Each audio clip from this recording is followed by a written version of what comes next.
안녕하세요. 책방 순이입니다. 오늘은 프란츠 카프카의 단식 광대를 읽도록 하겠습니다. 지난 몇십 년 사이에 단식 광대에 대한 관심은 매우 줄어들었다. 전에는 이런 종류의 대형 공연을 독자적으로 연출해 개최하면 흥행이 잘 됐는데 오늘날에는 그것이 전혀 불가능하다. 그때는 지금과는 다른 시절이었다. 당시에는 도시 전체가 단식 광대에게 뜨거운 관심을 보였다. 단식을 하는 날이 거듭될수록 관심은 더욱 높아졌다. 누구나 적어도 하루에 한 번은 단식 광대를 보려고 했다. 공연 막바지 마지막 며칠 동안은 하루 종일 조그만 격자 창살 우리 앞에 죽치고 앉아있는 예약자들도 있었다. 밤에도 관람이 가능했고 효과를 높이기 위해 횃불을 켰다. 날씨가 좋은 날에는 우리가 야외로 옮겨졌으며 그러면 특히 어린아이들이 모여들어 단식 광대를 구경할 기회를 가졌다. 어른들에게 단식 광대는 그저 흔한 여흥에 지나지 않았고 그들은 유행에 따라 이 여흥에 참여했다. 반면에 어린아이들은 깜짝 놀라서 입을 벌리고 또 안전을 위해 서로 손을 잡고서 단식 광대를 구경했다. 단식 광대는 얼굴은 청백하고 검은색 타이츠를 입고 갈비뼈를 눈에 띄게 드러낸 채 심지어 의자도 사절하고 땅에 뿌려진 집더미 위에 앉아 공손하게 고개를 한번 끄덕였다. 그러고 나서 긴장된 얼굴로 미소를 지으며 여러 질문에 대답했고 자신이 얼마나 야위었는지 만져볼 수 있도록 창살 너머로 팔을 내뻗었다. 하지만 나중에는 다시 자기 세계에 깊이 빠져 누구에게도 신경을 쓰지 않고 우리 안에 있는 유일한 가구이자 자신에게 그렇게 중요한 시계의 종소리에도 전혀 동요 없이 거의 감긴 눈으로 앞만 바라보면서 입술을 적시기 위해 가끔 조그만 유리잔의 물을 홀짝거렸을 뿐이다. 그곳에는 뜨내기 구경꾼 말고 관객이 뽑은 상시 감시인들도 있었다. 이상하게도 그들은 대개 도축업자였는데 언제나 3명씩 짝을 지어 단식광대가 혹시라도 남몰래 음식을 먹지 못하게 밤낮으로 감시하는 임무를 맡았다. 그런데 이런 조치는 단지 대중을 안심시키기 위해 도입된 요식 행위에 지나지 않았다. 왜냐하면 알만한 사람들은 단식광대가 단식 기간에는 어떤 일이 있어도 설령 강요한다 하더라도 결코 음식을 조금도 먹지 않을 거라는 것을 잘 알았기 때문이다. 그는 단식 기술의 명예를 지키기 위해 철저히 금식을 했다. 물론 모든 감시인이 이런 사실을 이해하지는 못했다. 가끔 밤에 감시를 아주 소홀히 하는 감시인 그룹도 있었다. 그들은 의도적으로 멀리 떨어진 구석에 모여 앉아 카드놀이에 열중했는데 이로써 단식광대에게 간단한 음식을 허용하겠다는 의도를 노골적으로 드러냈다. 그들 말로는 단식광대는 몰래 숨겨놓은 저장품에서 음식을 꺼내올 수 있었다. 단식광대에게는 그런 감시인들보다 더 괴로운 것은 없었다. 그들은 그를 비참하게 만들었고 단식하는 것을 끔찍이도 어렵게 만들었다. 그는 가끔 자신의 약점을 극복하고 사람들이 자신을 의심하는 일이 얼마나 부당한지를 보여주기 위해 이 감시 기간 동안 감당할 수 있는 만큼 노래를 불렀다. 그러나 그것은 별로 도움이 되지 못했다. 그들은 노래를 부르면서 먹을 수 있는 그의 재주에 감탄했을 따름이었다. 그는 창살에 바투 앉아 홀의 어둡침침한 야간 조명으로는 만족하지 못하고 공연 매니저에게 받은 회중 전등을 자신에게 비추는 감시인들이 훨씬 좋았다. 눈부신 불빛도 그에겐 전혀 방해가 되지 않았다. 물론 그는 제대로 잠을 잘 수 없었지만 어떤 조명이나 어떤 시간에도 심지어 사람들이 가득 찬 떠들썩한 홀에서도 언제나 약간 꾸벅꾸벅 졸 수 있었다. 그는 아주 기꺼이 그런 감시인들과 밤을 꼬박 새울 용의가 있었다.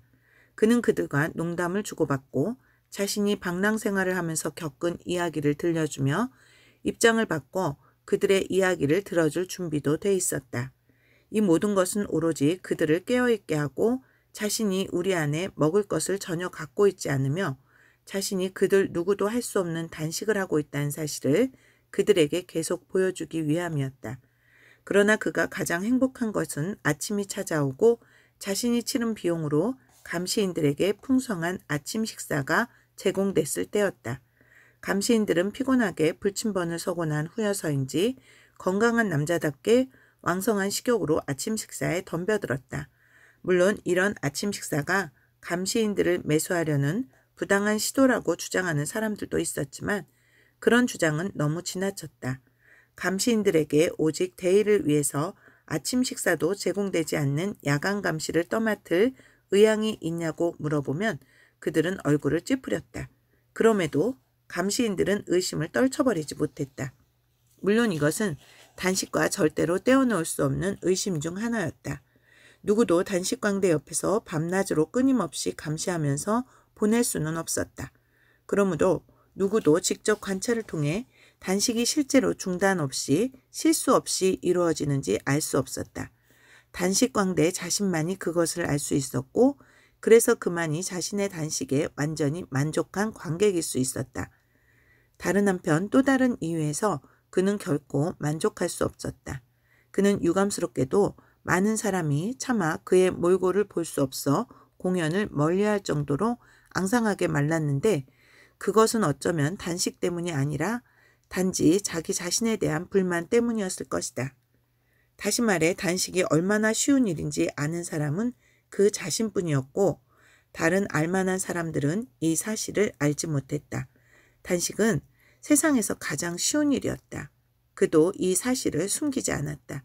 하지만 사람들은 그의 말을 믿지 않았고 아주 좋게 봐주면 그를 겸손하다고 여겼지만 대개는 스스로를 선전하려고 안달이 났다고 생각했다. 심지어 그가 단식을 쉽게 하는 법을 알기 때문에 단식을 쉽게 여기고 게다가 이를 어중간하게 고백할 정도로 뻔뻔한 사기꾼이라고까지 생각했다. 그는 이 모든 것을 감수해야 했고 세월이 흐르면서 그런 것에 익숙해지기도 했지만 마음속에서는 이에 대한 불만이 늘 그를 괴롭혔다. 그는 단식 기간이 끝난 후에도 단식 증명서가 그에게 발급되어야 했는데 결코 자발적으로 우리를 떠나지 않았다. 공연 매니저는 단식의 최장 기간을 40일로 정해놓았고 어떤 대도시에서도 그 이상은 단식을 못하게 했는데 물론 거기에는 그럴 만한 이유가 있었다. 경험에 비추어 볼 때 선전을 점차 강화해서 한 도시의 관심을 한층 더 끌어올리려면 40일 정도의 기간이 적당했다. 하지만 그 기간을 넘어서면 관객은 흥미를 잃기 시작했고 호응이 눈에 띄게 떨어지는 것을 확인할 수 있었다. 물론 이런 면에서 도시와 시골 사이에 약간의 차이가 있었지만 40일을 최장 기간으로 하는 것이 규칙으로 통했다. 그러니까 40일째가 되는 날에는 꽃으로 장식된 우리의 문이 열렸고 열광하는 관객이 원형극장을 가득 메웠으며 군악대가 음악을 연주했다. 2명의 의사가 우리 안으로 들어가 단식 광대에게 필요한 검진을 했고 그 결과는 메가폰을 통해 장내에 울려 퍼졌다. 그리고 마침내 젊은 여자 2명이 제비 뽑힌 것을 기뻐하며 단식 광대를 우리에서 몇 계단 아래로 데려갔는데 거기에는 신중하게 고른 환자용 식사가 작은 탁자 위에 차려져 있었다. 하지만 그 순간이 오면 단식 광대는 언제나 저항했다. 그는 자신에게 허리를 숙인 여자들이 부축해 주려고 뻗은 손에 뼈만 앙상하게 남은 자신의 팔을 자발적으로 올려놓기는 했지만 일어서려고 하지는 않았다. 왜 40일이 지난 바로 지금 단식을 중단해야 하는가? 그는 앞으로도 오랫동안 무제한 오래 버틸 수 있을 것이다. 그런데 왜 아직 최고의 단식에 도달하지 못할 바로 지금 중단해야 하는가? 사람들은 왜 그가 단식을 계속해서 모든 시대를 통틀어 가장 위대한 단식 광대가 될 수 있는 명예와 어쩌면 그가 이미 그런 단식 광대일지 모르지만 게다가 믿기 어려울 정도의 경지까지 자신을 뛰어넘을 수 있는 명예를 빼앗으려 하는가? 그는 자신의 단식 능력에 전혀 한계를 느끼지 못했다. 그에게 경탄을 금치 못하는 태도를 보였던 대중이 어째서 그를 참지 못했는가? 그가 참으면서 계속 단식을 하겠다는데 왜 대중은 이를 참지 못하겠다는 건가? 게다가 그는 지쳤고 집더미 위에 편안하게 앉아 있었는데 이제 벌떡 일어나서 생각만 해도 구역질이 나는 음식이 있는 곳으로 가야 했다. 그는 다만 숙녀들을 배려해서 구역질이 난다는 말을 간신히 참았다. 그리고 겉보기에는 친절하지만 사실은 아주 잔인한 여자들의 눈을 쳐다보고 힘없는 목 위에 얹혀있는 무거운 머리를 설레설레 흔들었다. 하지만 그때 항상 일어나던 일이 벌어졌다. 공연 매니저가 와서 말없이 음악 때문에 말은 할 수 없었다. 단식 광대 위로 두 팔을 쳐들었다. 그 모습은 마치 여기 집더미 위에 앉아있는 신의 작품인 이 가엾은 순교자를 한번 봐달라고 하늘에 호소하는 것 같았다. 단식 광대는 순교자였지만 물론 전혀 다른 의미에서였다. 공연 매니저는 부서지기 쉬운 물건을 만지는 느낌을 실감나게 하려고 지나칠 정도로 조심스럽게 단식 광대의 가느다란 허리를 감싸 잡았다. 그러고는 그 사이에 얼굴이 사색으로 질린 여자들에게 단식 광대를 넘겼다. 그가 남몰래 단식 광대의 몸을 살짝 흔들자 단식 광대는 두 다리와 상체를 제대로 가누지 못하고 이리저리 흔들렸다. 이제 단식 광대는 이 모든 것을 참아냈다. 머리는 가슴 위로 축 늘어졌는데 마치 머리가 구르다가 불가사의하게 가슴에서 딱 멈춘 것처럼 보였다.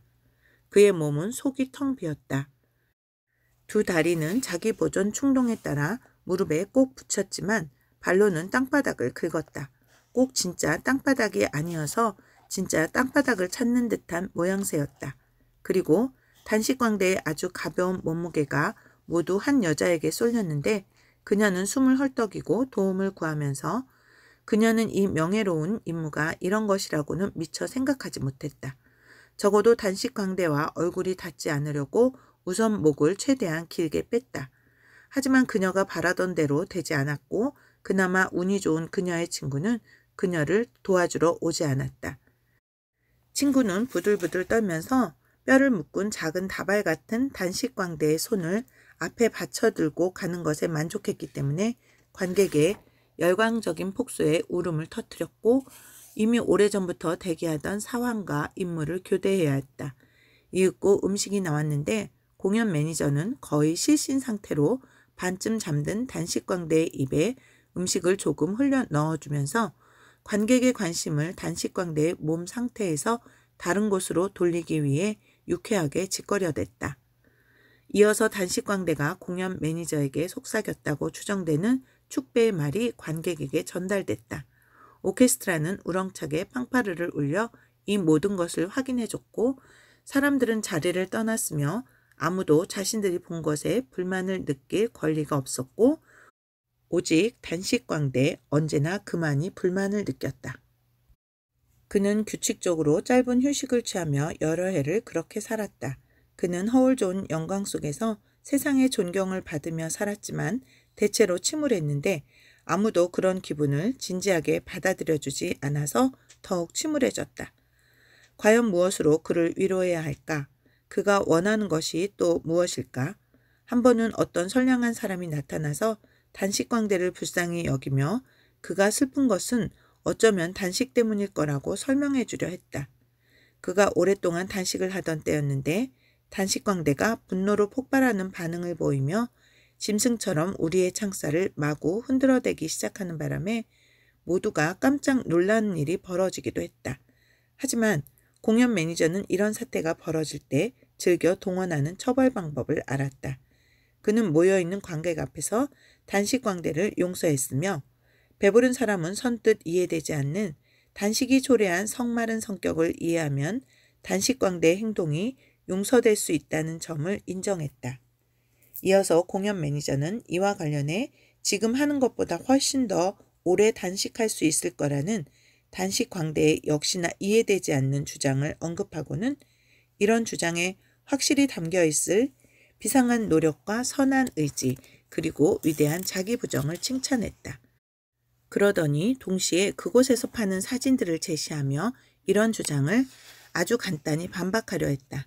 그 사진들에는 40일째 단식일에 쇠약해진 단식 광대가 거의 숨이 끊어진 것처럼 침대에 누워 있었다. 잘 알고 있기는 했지만 언제나 다시금 자신을 불안하게 하는 그런 진실 왜곡을 단식 광대는 도저히 견디기 힘들었다.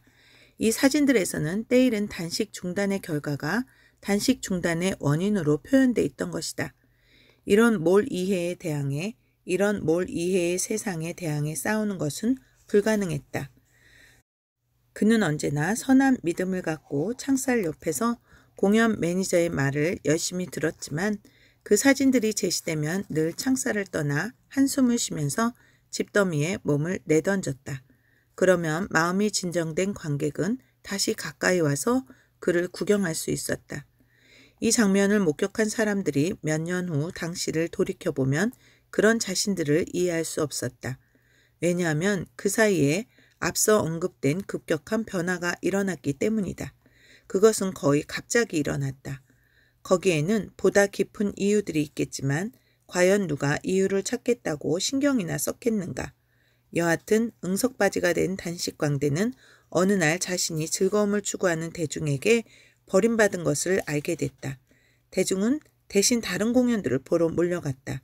공연 매니저는 혹시 옛날의 관심이 여기저기에 남아있지는 않은지 살펴보기 위해 그와 함께 유럽의 절반을 다시 누비고 다녔다. 하지만 모두 부질없는 짓이었다.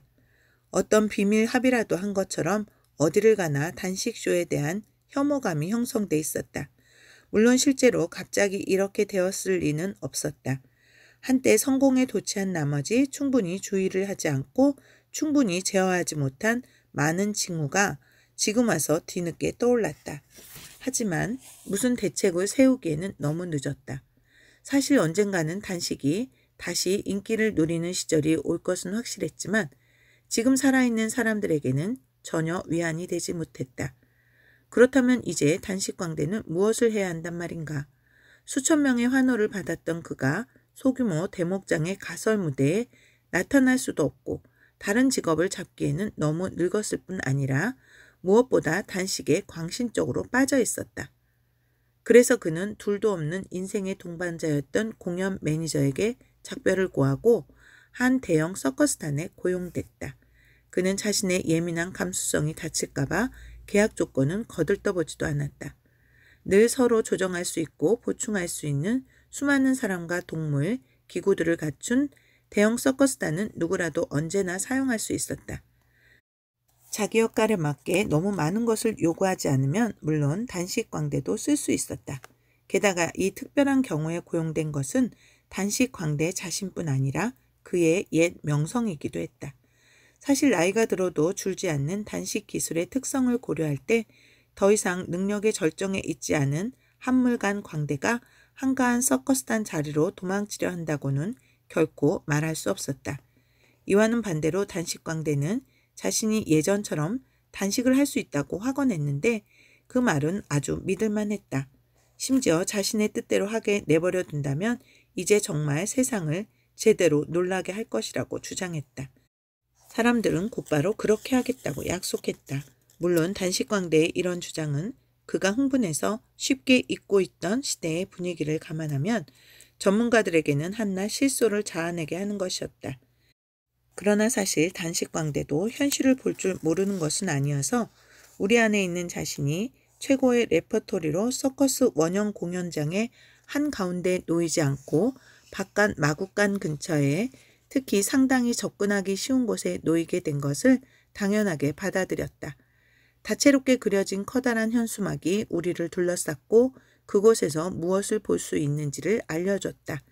관객들이 공연 휴식 시간에 동물을 구경하러 우리로 몰려올 때면 그들은 어쩔 수 없이 단식광대 곁을 지나가면서 잠시 그곳에 멈춰 설 수밖에 없었다. 만약 그 비좁은 통로에서 보고 싶던 우리로 가는 도중에 왜 자신들이 멈춰야 하는지를 이해하지 못한 채 뒤에서 미는 사람들이 조금 더 오랫동안 편안하게 관찰하는 것을 방해하지 않았더라면 사람들은 아마 그 곁에 더 오래 머물렀을지도 모른다. 그것이 단식광대가 인생의 목적으로 당연히 도래하기를 바랐던 이 방문 시간을 앞두고 다시 마음이 떨렸던 이유이기도 했다. 처음에는 공연 휴식 시간을 기다릴 수 없을 만큼 조바심이 났다. 그는 밀려드는 관객을 황홀하게 바라봤다. 그러나 이내 대부분의 관객이 의도적으로 언제나 예외 없이 순전히 동물 우리로 갈 의향이라는 것을 확신하게 되었다.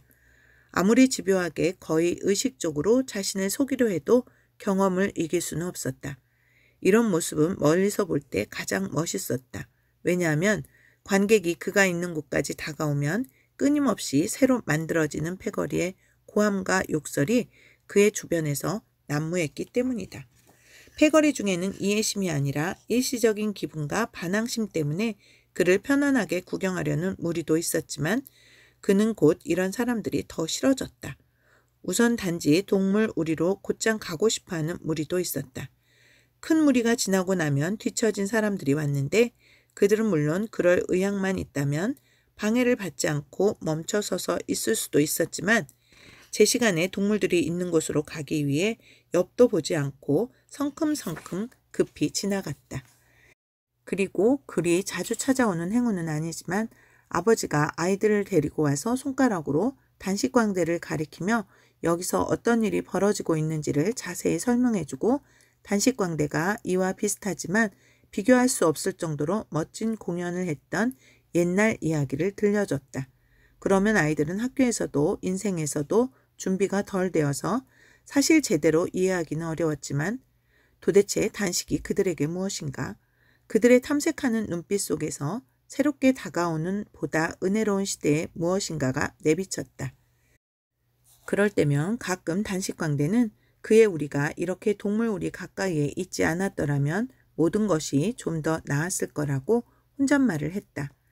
그러나 바로 그 때문에 서커스 탄 사람들은 쉽게 그 장소를 선택할 수 있었다. 동물 우리에서 풍겨오는 악취, 밤중에 동물이 피우는 소란, 맹수에게 날고기를 운반하는 일, 먹이를 줄 때 맹수가 울부짖는 소리 등이 그의 기분을 무척 상하게 하고 그의 마음을 계속 짓눌렀다는 사실은 사람들의 안중에 없었다. 하지만 그는 감독에게 감히 이 일을 제기하지 못했다. 여하튼 그는 구경꾼이 많은 것에 대해 동물들에게 감사했다. 구경꾼 중에서 가끔은 자신에게 관심을 보이는 사람도 발견할 수 있었다. 그리고 혹시 그가 자신의 존재에 주의를 끌려다가 엄밀히 말하면 그가 동물 우리로 가는 길을 막고 있는 방해물에 불과하다는 사실을 기억하게 해서 사람들이 그를 어느 구석에 처박아 둘지는 아무도 모르는 일이었다. 물론 그것은 작은 방해물, 점점 작아지는 방해물에 불과했다. 사람들은 오늘날에도 단식광대에게 관심을 가지라고 하면 당연히 이상하게 생각하는데 그런 생각은 그에 대한 평가를 말해주는 것이었다. 그는 자신이 할 수 있는 만큼 단식을 하고 싶었고 실제로 그렇게 했지만 어떤 것도 그를 구원할 수 없었고 사람들은 그를 못 본 채 지나갔다. 누군가에게 단식 기술을 설명해보라. 느낌을 모르는 사람에게는 이해시킬 수 없는 법이다. 아름다운 현수막들은 더러워지고 읽을 수 없게 됐다. 사람들이 더러워진 현수막을 찢어버렸지만 새로 만들어야겠다고 생각하는 이는 아무도 없었다. 처음에는 매일 세심하게 바뀌던 단식 일수를 기록하는 작은 숫자판도 이미 오래전부터 그대로였다. 처음 몇 주일이 지나자 단원들조차 이 사소한 일에 실증났기 때문이다. 그래서 단식광대는 예전에 꿈꾸던 대로 단식을 계속했고 그가 당시에 예언한 것처럼 별 어려움 없이 단식에 성공했지만 누구도 단식 일수를 세지 않았으며 누구도 아니 단식광대 자신조차도 얼마나 큰 성과를 거뒀는지 알지 못했다. 그래서 그는 마음이 무거워졌다. 가끔 어떤 빈둥거리는 사람이 멈춰서서 오래된 숫자를 비웃으며 속임수라고 말한다면 이런 의미에서 그것은 무관심과 타고난 악의가 꾸며낼 수 있는 가장 어리석은 거짓이었다. 왜냐하면 단식광대는 속인 것이 아니라 정직하게 일했는데 세상이 그에게 보상해주지 않고 속인 것이기 때문이다. 다시 수많은 나날이 지나갔고 그런 상태도 끝났다. 한 번은 그 우리가 감독의 눈에 띄었는데 감독은 사원들에게 잘 사용할 수 있는 이 우리를 왜 썩은 지피나 넣어둔 채 여기에 방치하는지 물었다.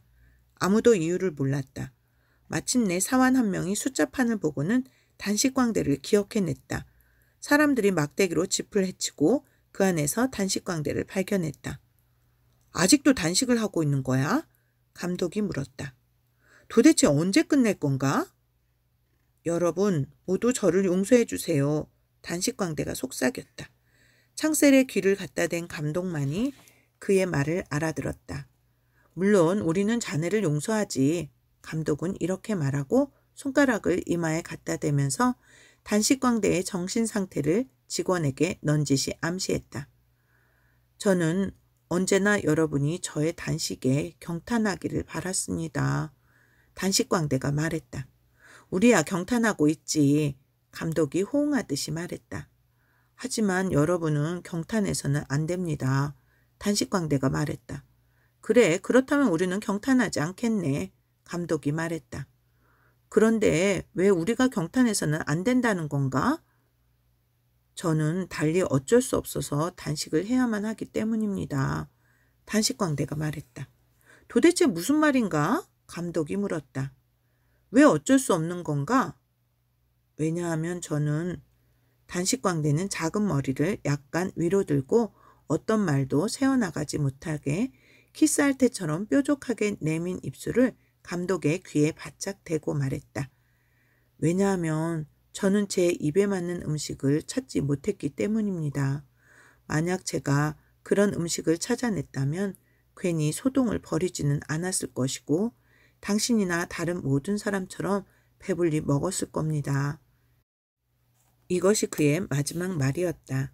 그의 흐려진 눈에는 더 이상 자랑스러운 확신은 아니지만 계속 단식을 하겠다는 굳은 확신이 담겨 있었다. 자, 이제 처리하지. 감독이 말했고 사람들은 단식광대를 집더미와 함께 묻어버렸다. 그리고 그들은 그 우리의 젊은 표범 한 마리를 집어넣었다. 그렇게 오랫동안 적막했던 우리의 이런 맹수가 날뛰는 것을 보는 일은 제 아무리 감각이 무딘 사람도 느낄 수 있는 기분 전환이었다. 표범에게는 부족한 것이 없었다. 감시인들은 오래 생각하지 않고 표범의 입에 맞는 음식을 가져다 줬다. 표범은 자유를 전혀 그리워하는 것 같지 않았다. 거의 터질 정도로 필요한 모든 것을 갖춘 표범의 고귀한 몸뚱이는 자유까지도 함께 지니고 다니는 것 같았다. 그 자유는 이빨 어딘가에 숨어있는 듯했다. 표범의 아가리에서는 관객이 견디기 힘든 뜨거운 열기와 함께 삶의 기쁨이 흘러나왔다. 관객들은 참고 견디며 우리 주위로 몰려들었고 그곳을 떠나려 하지 않았다. 1922년 2월에 쓰인 글입니다.